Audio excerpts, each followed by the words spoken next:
Assalamualaikum warahmatullahi wabarakatuh, sahabat unggas. Sesuai daripada judul, hari ini saya akan berbagi tips mengolah ampas tahu, memfermentasi, kemudian campuran ataupun komposisi racikan pakan yang benar agar ampas tahunya menjadi pakan berkualitas tinggi. Pertama-tama di sini siapkan dulu ampas tahu dan wadah untuk pengelolaannya. Untuk ampas tahu sendiri, ketika kita ambil dari tempat pengelolaan itu mengandung kadar air yang cukup tinggi. Sebaiknya ampas tahunya itu didiamkan dulu selama kurang lebihnya 1 hari, paling cepat itu ya. Kalau bisa kita diamkan 2 hingga 3 hari juga tidak masalah, supaya airnya benar-benar berkurang dan menjadi bahan yang lebih kering, ataupun ampas tahunya terlihat lebih bagus dan lebih kering karena kandungan airnya sedikit berkurang. Jadi ampas tahu ini mengandung protein kasar sekitar 4%, kemudian lemak sekitar 2%. Selanjutnya, untuk meningkatkan kandungan protein pada pakan campuran kita sendiri yang berbahan onggok singkong ataupun ampas tahu, kita membutuhkan bahan tambahan itu sebagai berikut adalah tepung jagung sebagai penyokong ataupun penyedia protein nabati. Jadi selain penyedia protein nabati, tepung jagung sendiri bisa menjadi media untuk kita lakukan proses fermentasi.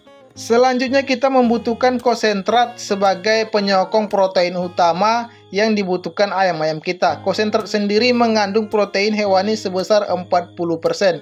Jadi ini adalah penyokong protein utamanya yang membantu melancarkan produksi telur pada ayam, kemudian memperbaiki ataupun mempercepat pertumbuhan pada ayam-ayam pembesaran. Jadi ini dia bahannya sudah tercampur. Selanjutnya ini sudah bisa langsung kita berikan ke ayam-ayam kita seperti ini. Siapkan air bersih 1 liter, kemudian larutan prebiotik M4 sebagai mikroba pendukung dalam proses fermentasi onggok singkong dan bahan-bahan yang sudah kita campurkan. Untuk takarannya sendiri, 1 liter air itu bisa kita campurkan 3 tutup botol M4, tergantung banyak sedikitnya bahan yang akan kita fermentasikan. Untuk rekomendasi dari saya, sebaiknya kalau fermentasinya sedikit cukup 1 botol aja, 1 tutup botol saja.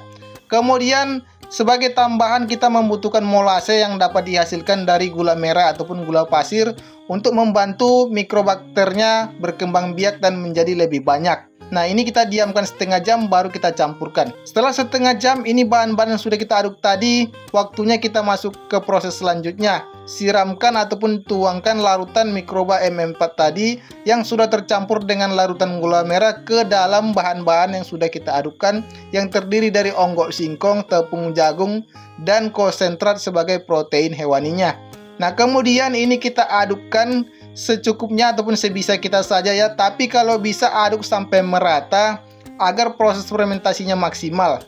Nah, setelah teraduk, inilah dia bahan-bahannya sudah tercampur. Memang kandungan airnya sedikit meningkat, tetapi tidak masalah.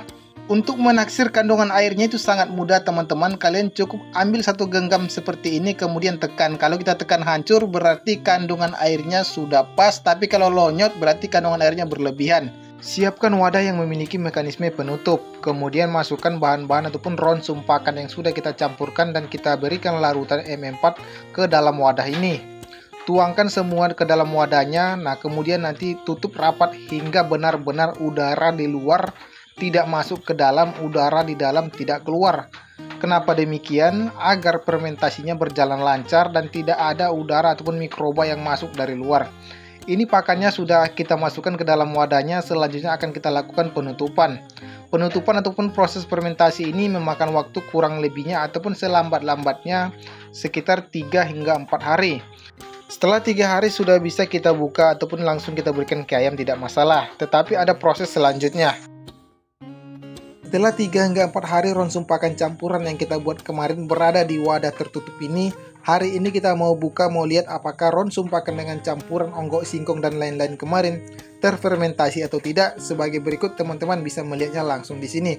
Sedikit informasi buat teman-teman sahabat unggas, ronsum pakan yang gagal terfermentasi memiliki ciri-ciri sebagai berikut. Yang pertama, tumbuhnya jamur berwarna merah di sekitar pinggiran ronsum pakan yang ada di wadah ini. Itu tandanya fermentasi gagal.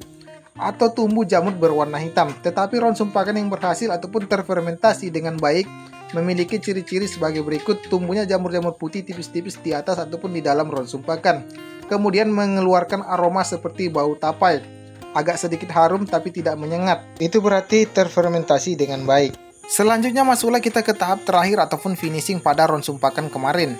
Selanjutnya masuklah kita ke bagian akhir ataupun finishing dari proses pembuatan fermentasi onggok singkong dan ronsum-ronsum pakan campuran. Sebenarnya pakan fermentasinya itu sudah bisa kita berikan ke ayam, tetapi masih kurang maksimal. Dalam proses pembuatan ronsum pakan campuran memiliki 5 standar protein yang harus dipenuhi.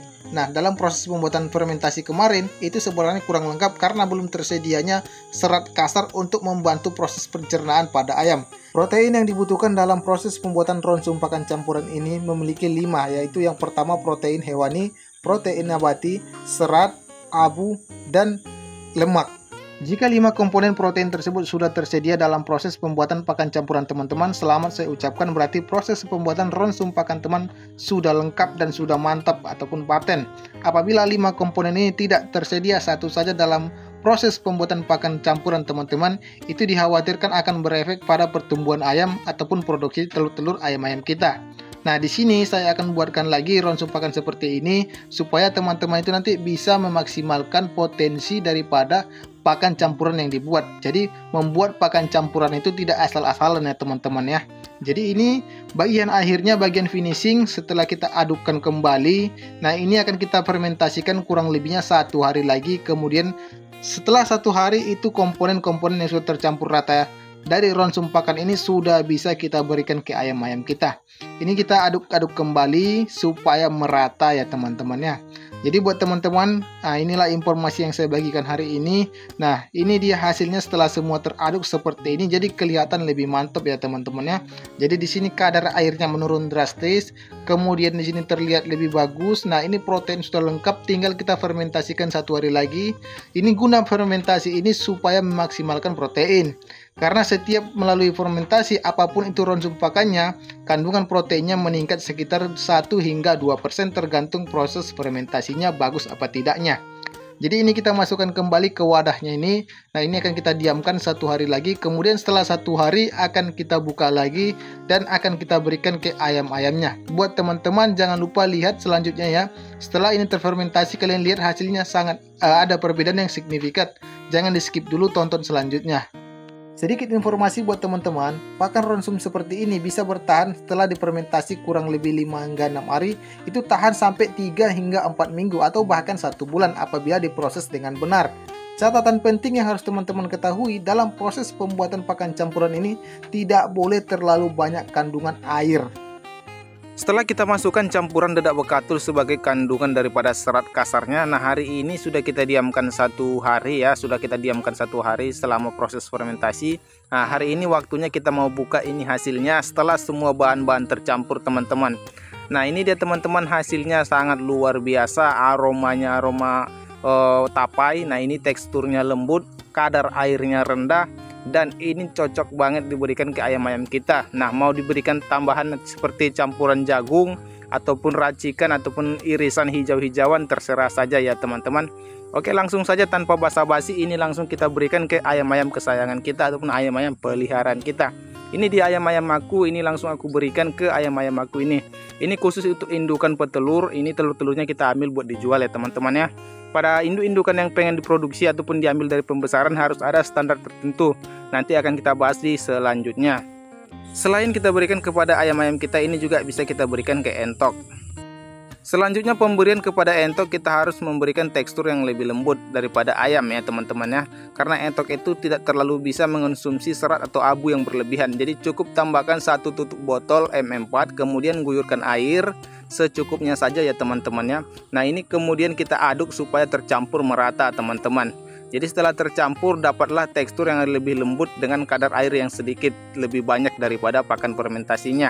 Ini sudah lembut, ini langsung kita berikan ke entok peliharaan kita supaya lebih mudah dicerna. Karena pada dasarnya ataupun pada umumnya entok itu sangat sulit untuk mencerna pakan yang mengandung abu ataupun pakan kering. Nah jadi untuk entok cukup kita tambahkan guyuran air sedikit dan larutan M4 sebagai mikrobakternya. Nah ini bisa teman-teman lihat entoknya sangat-sangat suka ya untuk pakannya. Nah ini. Jadi pakan fermentasinya bisa kita berikan ke ayam dan juga entok teman-teman. Oke, terima kasih sudah menonton. Sampai jumpa. Sampai ketemu lagi di episode berikutnya.